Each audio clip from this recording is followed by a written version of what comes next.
with you for that third spot, but after half time, that was as good as you've played this year. Yeah, look, I was really disappointed at half time with the scoreline. I thought, 4 goals 13. You always worry when you miss several easy shots and you don't hurt the opposition on the scoreboard that it can come back and bite you on the backside. But so disappointed with the scoreline, but not the way we were playing. So the second half, in the end, I think we got reward not just for how we played after half time, but got a few back that we probably missed out on in the first half. So really pleased with that. It's probably the first time this year you've really been able to play and get that reward on the scoreboard and really run away with the game. You've had a lot of wins obviously recently, but you haven't been able to really, completely dominate an opposition like you did in that second half. Yeah, not really sure why. We probably play a style that is more based around defence and offence, and so we're not a side that normally kicks a lot of high scores. So we didn't really plan today to be any more offensive than we normally are. It just worked out that our ball, we wanted to move the ball a bit longer and more direct forward of centre. Thought Hamilton was outstanding for the day. Lowry obviously chipped in, and Duffy got some spoils late. But we also had 3 or 4 big roles played by the players. Munn's had another scalp. I think Ben King was outstanding on Brett Peake. Raz played a defensive forward on a combination of O'Brien and Schofield. So it was one of those games that just about everything we had planned for came off, which is great. But that's not normally reality. Sometimes you win some, you lose some. I noticed last week you said that most of your forwards were disgraceful, and that was except for Andrew Strike, who didn't play today. But like you said, that was Mark Hamilton's best game by far. Lowry really stepped up, and it was Max Duffy's best game as well. Yeah, look, we probably stripped it right back to say that the forwards were probably working in isolation, and we showed them some vision, and we worked on some drills during the week of playing their role, so if they had a role to play, and sometimes that's hidden up at the ball carrier, sometimes it's defensive positioning, Hamilton competing deep, so some of them are a role, but we were finding with some of the vision is that we had 6 players all wanting to get the ball at the same time, and that doesn't work. So look, the planning worked and they executed well, so our challenge now as a forward 6 or 7, how many we rotate through there, is to do that on a consistent basis. Whether it was luck or good planning, we got them today down back. It won't always be the case. You mentioned Ben King before. He did as good a job as you can do on Brett Peake, who we've seen all year can really hurt you if you give him a sniff, but he didn't get that chance at all.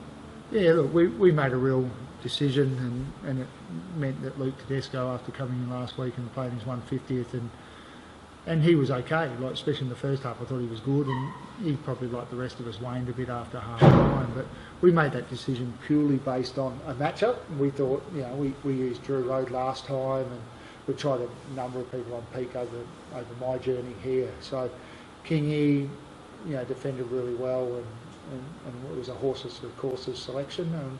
So he came in, did a wonderful job. But I thought collectively our backs was solid. And again, missing Rodder, exposes Joe Morrow to play as a tall where he's normally the third tall. But I thought Ben was outstanding today. It's probably not a lot new you can say about Dean Munns, because he just did his job again today on Sean Henson, who I think only touched it twice after quarter time, so it was a massive performance. They're going to be surprised now if anyone actually does get hold of him, given just how well he's going. Oh look, it would be foolish to think that he won't be beaten ever. That's unrealistic. And again, the discussion this week will be around, okay, he's kept Henson to 5 or 6 or whatever it is, but he only had 3 or 4 himself. So we really need to weigh that up. It's the first time we've used Dean on an outside player, and whilst East Fremantle pushed Henson in the inside for a little bit, we were comfortable with that because that's not Henson's normal game. Then they push him forward, Dean still concentrates. So someone will get hold of him. It's just the way of the world. But we still need to work out if we're happy to have a midfielder touch it 3 or 4 times ourselves. But based on our last couple of games, and in particular round 4 when East Fremantle completely belted us, it was all their outside players that hurt us. whether that was running off half-back or Henson on a wing. So we'll work this week and we'll find another match up next week and we'll keep soldiering on, and Dean's concentration's outstanding. You thought last week that a lot of your midfielders probably weren't accountable enough against South Fremantle, but I thought, as well as winning a lot of the footy like Nelly and Blackie did in particular, I thought going the other way they didn't let East Fremantle's mids really hurt you at all. Yeah, probably sometimes you get fooled a little bit by winning form, and maybe as a coaching staff and a coach in particular, we just were sugarcoating a little bit of what we're doing defensively through the middle of the ground, and we're happy that we're finding the ball and running and winning enough footy to beat the opposition. Last week was a wake-up call for us that our mids have to do it at both ends.